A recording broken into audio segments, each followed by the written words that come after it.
ওম শান্তি। আজ 24শে অক্টোবর 2023, প্রাতঃ মুরলি। বাবা আজ বলেছেন, মিষ্টি বাচ্চারা, খুব বড় বিচিত্র ওস্তাদ পেয়েছ তোমরা। একমাত্র ওনার শ্রীমত অনুসারেই যদি চলতে থাকো তোমরা, তবে ডবল মুকুটধারী দেবতা হতে পারবে। প্রশ্ন: পড়াশোনায় যেন কখনোই ক্লান্তি না আসে, তার জন্য সহজ পুরুষার্থ কি? উত্তর: এই পড়াশোনার মধ্যে কখনো যদি নিন্দা, স্তুতি, মান অপমানের বিষয় আসে, তাতে যেন সমান স্থিতি থাকে। তাকে খেলা ভাবলে তবে কখনোই ক্লান্তি আসবে না।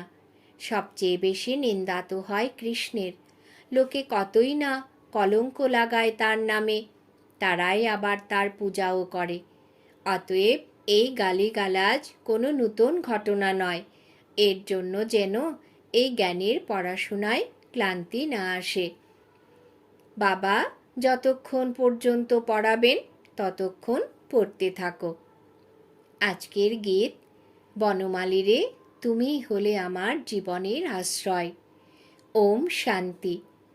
এটা কে বলেছে, কে কাকে উদ্দেশ্য করে বলেছে এ কথা, তা কেবল তোমরা বাচ্চারাই জানো।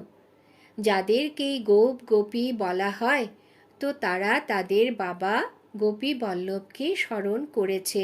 এই রকম বাবা পরমপিতা পরমাত্মা ছাড়া আর কেউ হতে পারে না। পূর্বে কখনো নিশ্চয়ই এসেছিলেন, তবেই তো তাকে স্মরণ করা হয়। পরে তাদের প্রশস্তি গাওয়া হয়ে থাকে।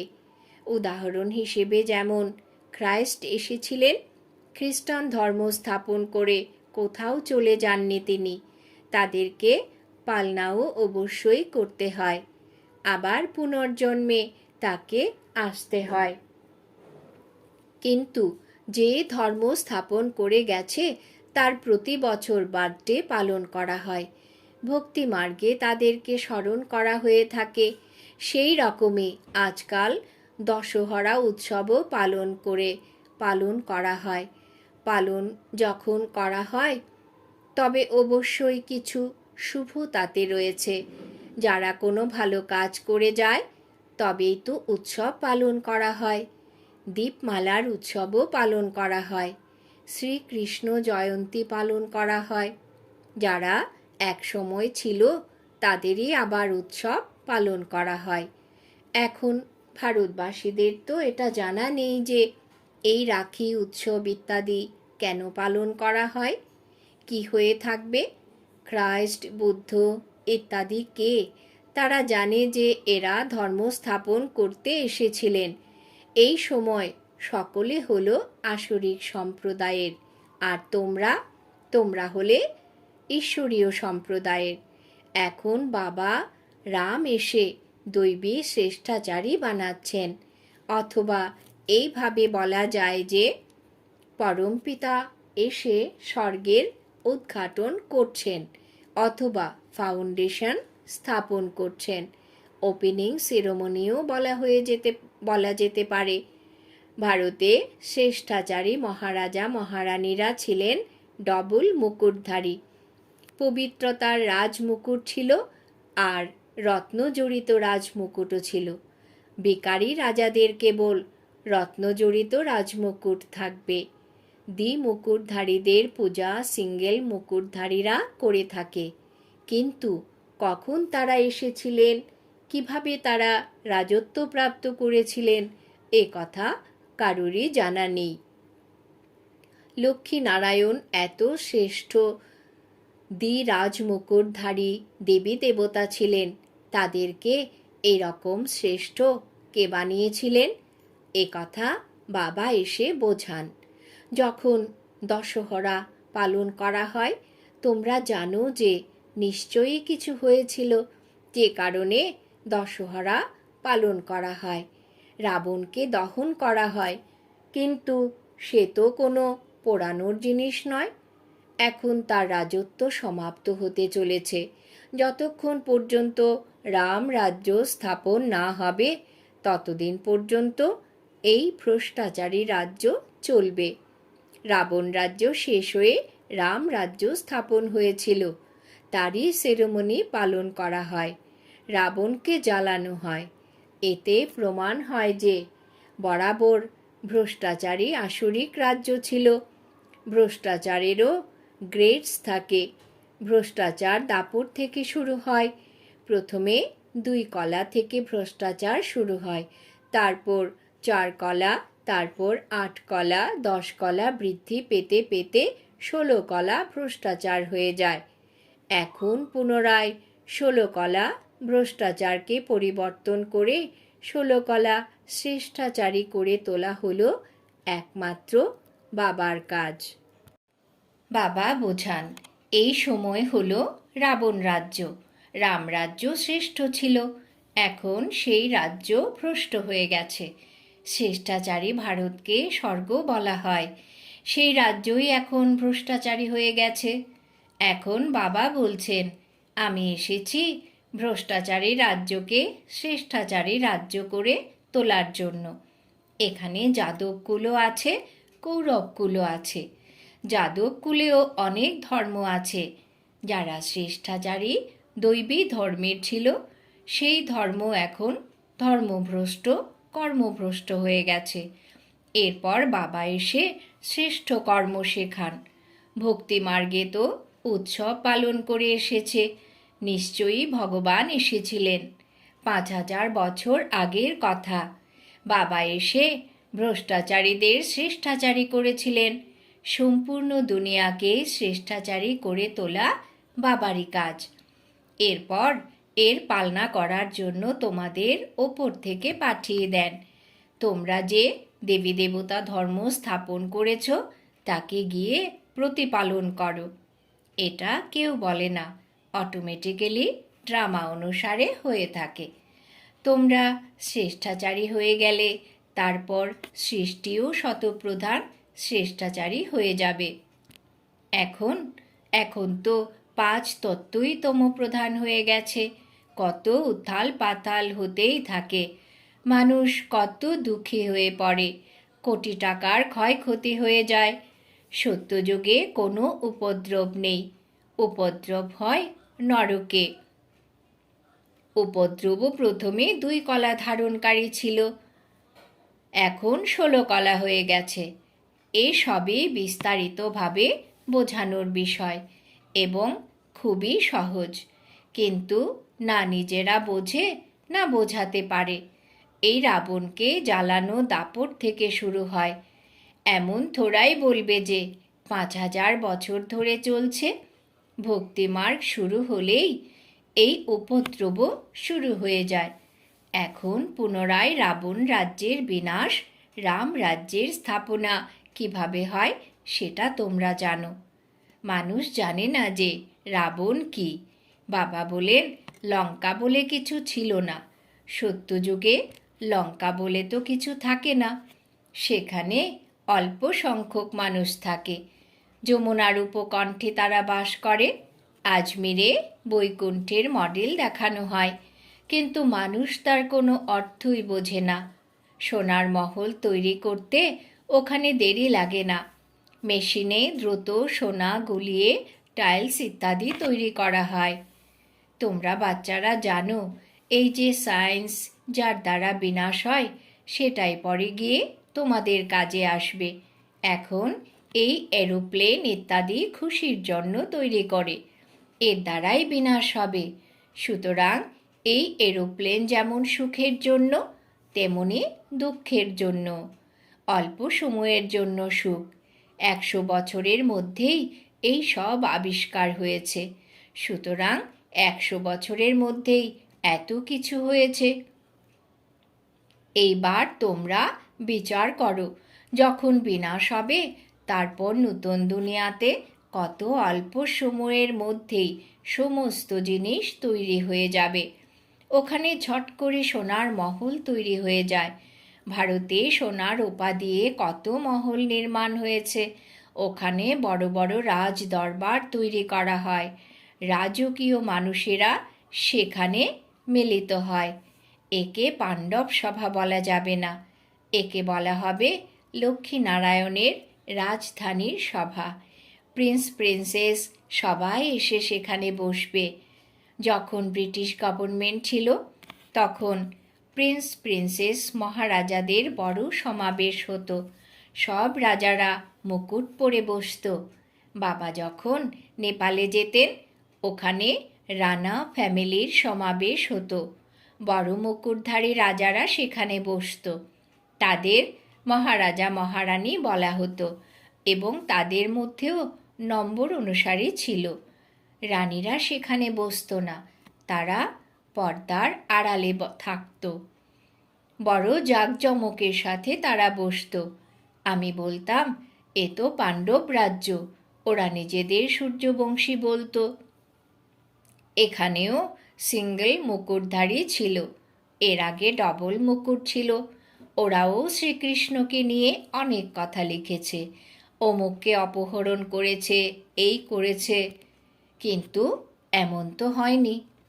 পাস্টে হয়ে যাওয়া উৎসবগুলোই আবার পালন করে চলেছে। রাবণ রাজ্যের অবসান হওয়া এবং রাম রাজ্য প্রতিষ্ঠিত হওয়ার পরেও ওরা প্রতি বছর উৎসব পালন করে। সুতরাং এতে এটাই প্রমাণ হয় যে আসুরিক রাবণ রাজ্য 5000 বছর আগেও ছিল। বাবা এসে রাবণ রাজ্যের বিনাশ করিয়েছিলেন। সেই মহাভারতের যুদ্ধই এখন সামনে।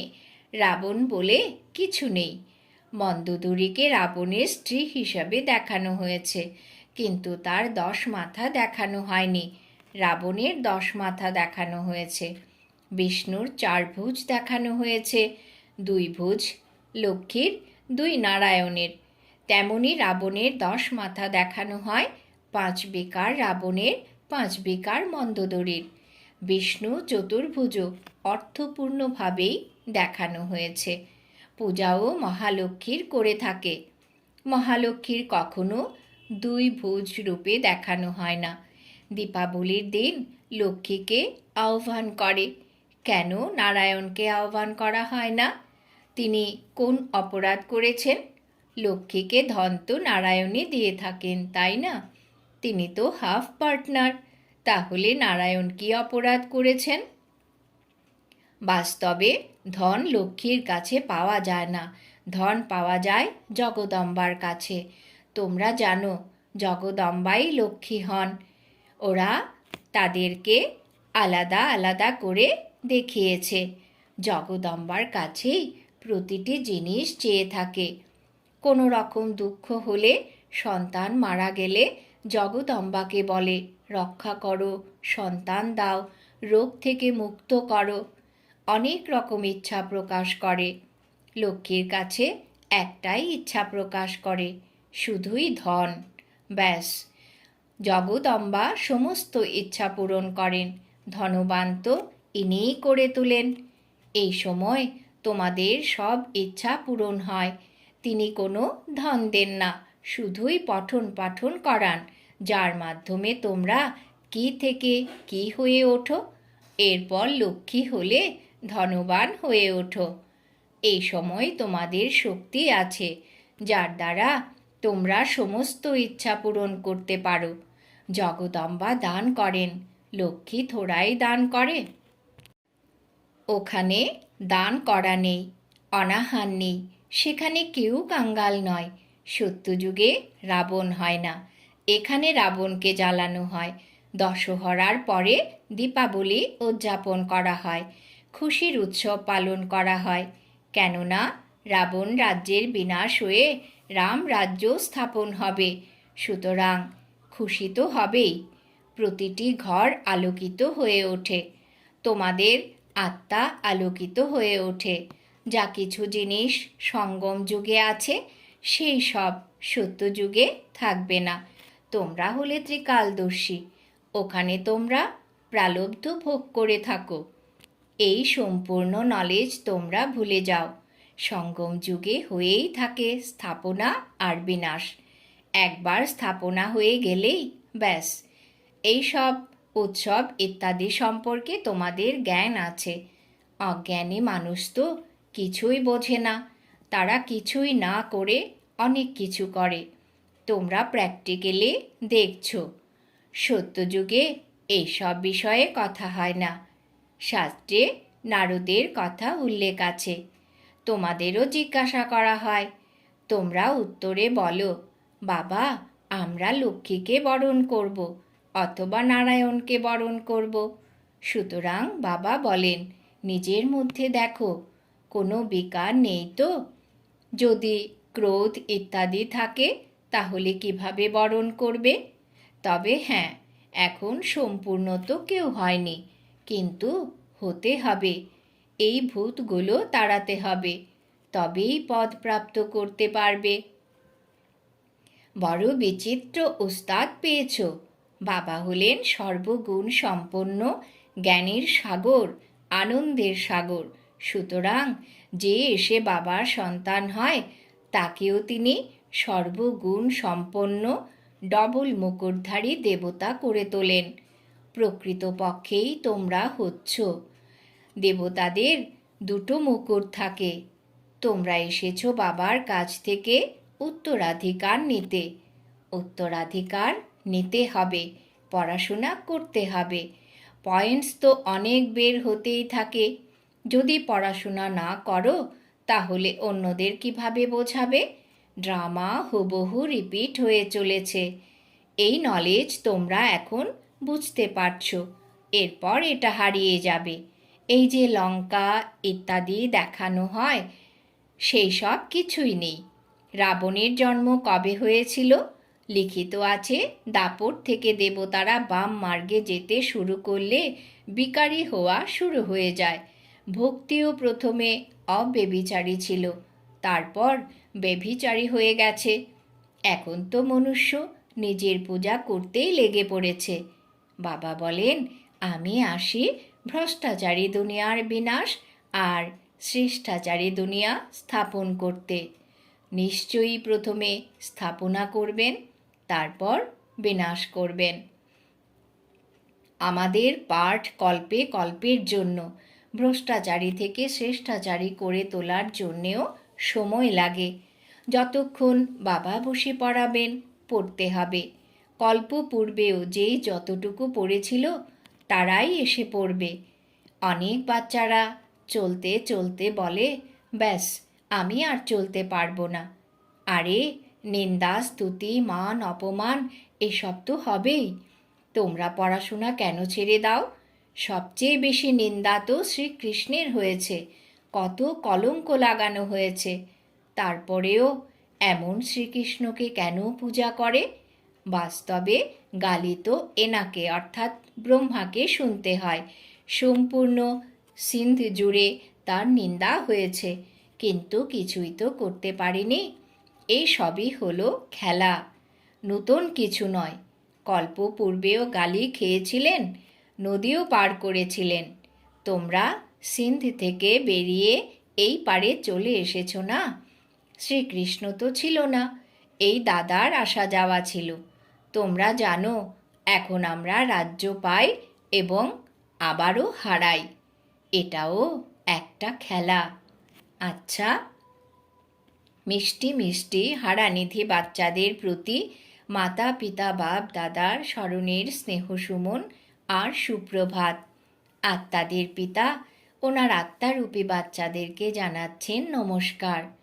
আমরা আত্মারূপী বাচ্চারা আমাদের মাতা পিতা বাপ দাদাকে জানাই স্মরণের স্নেহসুমন, সুপ্রভাত, নমস্কার। ধারণার জন্য মুখ্য সার। 1 নম্বর, সকলের মনোকামনা পূর্ণকারী কামধেনু হতে হবে, দান করতে হবে। 2 নম্বর, নিন্দা স্তুতিতেও স্থিতি সমান রাখতে হবে। এসব হলেও পড়াশোনা ছেড়ে দেওয়া উচিত নয়, একে খেলা মনে করে পার করতে হবে। বরদান। নিজের শক্তি স্বরূপের দ্বারা অলৌকিকতার অনুভবকারী জ্বালা স্বরূপ ভব। নিজের শক্তি স্বরূপের দ্বারা অলৌকিকতার অনুভবকারী জ্বালা রূপ ভব। ব্যাখ্যা। এখনো পর্যন্ত বাবা শিখারূপে সবাইকে আকর্ষণ করেছেন। বাবার কর্তব্য চলছে, বাচ্চাদের কর্তব্য গুপ্ত। যখন বাবা নিজের শক্তি স্বরূপে স্থিত হবেন, তখন সম্পর্কে আসা আত্মারা অলৌকিকতার অনুভব করবে। ভালো ভালো বলে যারা, তারাও ভালো হওয়ার প্রেরণা তখনই পাবে যখন সংগঠিত রূপে তোমরা জ্বালা স্বরূপ লাইট হাউস হবে। তোমাদের মাস্টার সর্বশক্তিমানের স্টেজ যখন স্টেজে উপস্থিত হয়ে যাবে, তখন সকলে পতঙ্গের মতো তোমাদের চারপাশে প্রদক্ষিণ করবে। স্লোগান: নিজের কর্মেন্দ্রিয়গুলিকে যোগ অগ্নিতে তপ্তকারী সম্পূর্ণ পবিত্র হয়ে ওঠে। নিজের কর্মেন্দ্রিয়গুলিকে যোগ অগ্নিতে তপ্তকারী সম্পূর্ণ পবিত্র হয়ে ওঠে। আজকের সমান আমি সম্পূর্ণ পবিত্র আত্মা। ওম শান্তি।